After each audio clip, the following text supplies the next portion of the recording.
ভালোবাসা কখনো থেমে থাকে না, নিষেধাজ্ঞাও থামাতে পারে না বিশ্বাসের স্রোত। আইনের দেয়াল যতই উঁচু হোক, ভক্তদের হৃদয়ের টান তার চেয়েও শক্তিশালী। আর সেই ভালোবাসার টানেই আজ জনসমুদ্রে পরিণত হলো মাধবপুর। হবিগঞ্জের মাধবপুর উপজেলার শিমলগড় গ্রাম। শনিবার বিকাল থেকেই যেন এক আবেগের মঞ্চ। শত শত ভক্ত, হৃদয়ের ভালোবাসা, আর মুখে একটাই নাম, মুফতি গিয়াসউদ্দিন তাহিরি। বিকাল 5টায় গ্রামবাসীর বিশাল বহর নিয়ে নিজেদের প্রিয় বক্তাকে মাহফিল মঞ্চে নিয়ে যান।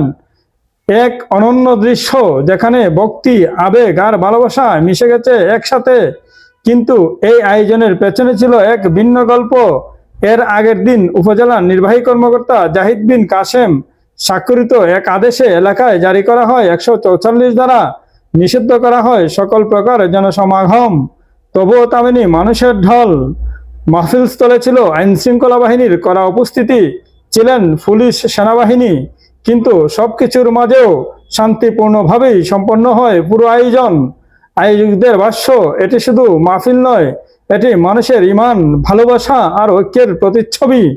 মাহফিল পরিচালনা কমিটির পক্ষ থেকে মুফতি মুজাম্মেল হক মাসুমি বলেন, একটি চক্র প্রশাসনকে বিভ্রান্ত করে এই মাহফিল বন্ধ করার চেষ্টা করেছে। তবে সব বাধা পেরিয়ে সফলভাবে সম্পন্ন হয়েছে এই আয়োজন।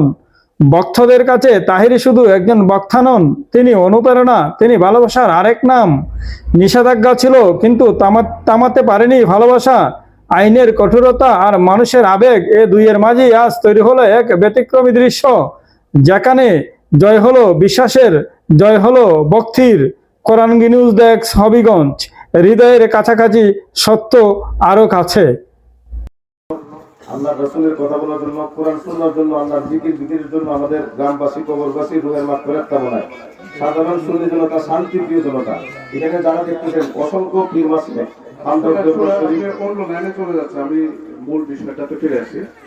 আপনারা 144